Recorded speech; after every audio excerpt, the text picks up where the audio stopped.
চলে এসেছি। এই যে এখানে আছে মুগের ডাল, এখানে আছে মুগের ডালটা ভালো করে ভেজে নিয়েছি। ভেজে নিয়ে এটাকে সিদ্ধ হবে, মুগের ডাল সিদ্ধ হবে আর বড়া হবে। এই যে এখানে আছে বেসন নিয়ে নিয়েছি, বেসনে জল দিয়েছি, ভিজিয়ে রেখেছি বেসনটা। বেসনের বড়া করবো আর মুগের ডাল। এখানে মুগের ডালটা সিদ্ধ হচ্ছে, মুগের ডালের মধ্যে কাঁচা লঙ্কা আর কিছুটা সর্ষের তেল দেওয়া হয়েছে। এবার চাপা দিয়ে রেখে দেবো এটাতে। যে মুগের ডালটা সিদ্ধ হয়ে গেছে,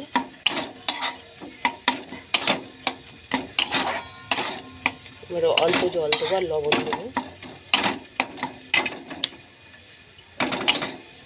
যে জল দিচ্ছি অল্প,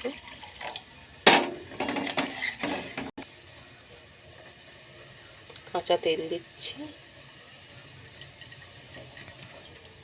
লবণ। যে মুগের ডালটা ফুটে গেছে, এবার এটাকে নামিয়ে ফেল।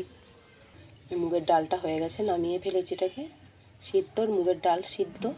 যে বেসনের বড়ার জন্য এখানে পোস্ত দেওয়া হয়েছে, লবণ হলুদ জল সব দেওয়া হয়ে গেছে। এবার একটু কাঁচা লঙ্কা কুচিয়ে দেবো, দিয়ে বড়াগুলো ভেজে নেওয়া হবে।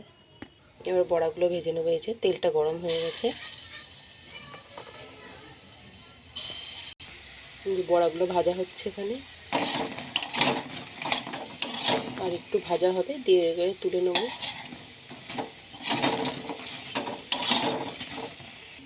বেসনের বড়াগুলো ভাজা হয়ে গেছে এখানে।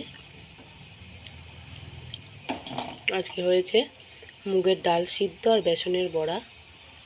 বেসনের বড়ার মুগের ডাল সিদ্ধ। অবশ্যই ভিডিওটা প্রথম থেকে শেষ পর্যন্ত দেখবেন।